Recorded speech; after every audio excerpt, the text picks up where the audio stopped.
Hi guys, so I had a lot of requests that you guys wanted to see my Valentine tree this year.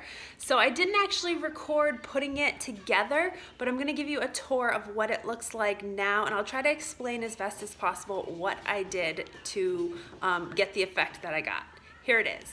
All right guys, here is my Valentine tree. It's really pretty and sparkly and pink and red.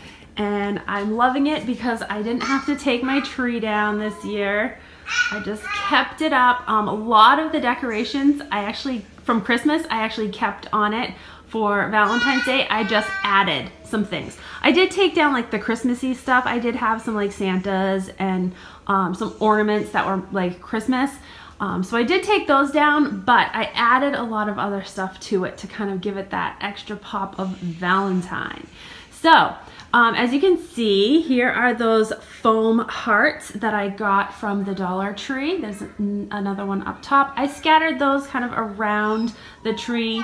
Whenever I put like big ornaments on the tree, I kind of try to go like in the shape of like a triangle.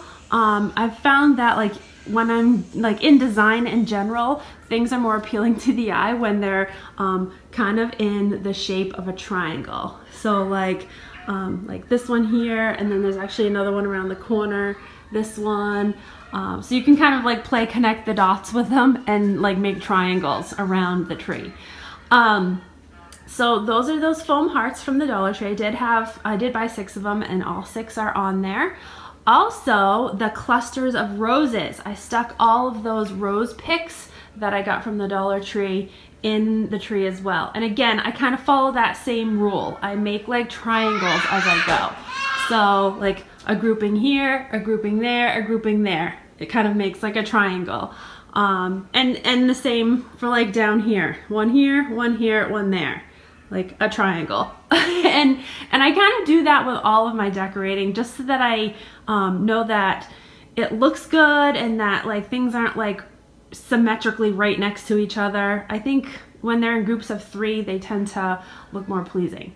Also, here's all these cute little hearts that I bought from Hobby Lobby. These are those little heart ornaments. Those are scattered around the tree. There's red ones and pink ones.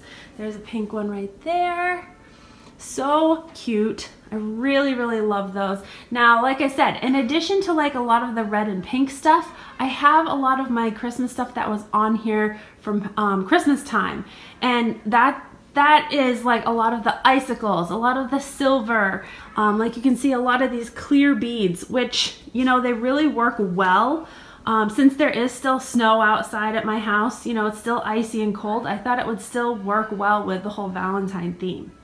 Then to kind of just top it off, I used this is that red, it's actually like the package filler, and I used it as tinsel, and I just put it all over the tree just to give a little bit more pop of red to the tree. I think it needed just that extra little like bit of red to make it more Valentine feeling rather than Christmas.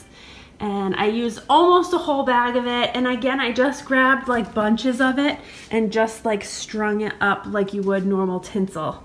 I haven't used tinsel on a Christmas tree in a long time, but I think it works well with my Valentine stuff. So I hope you guys enjoyed this quick view of my Valentine tree. If you did, give me a big thumbs up and stick around because I got some Valentine's Day DIYs heading your way. Have a great day. Take care.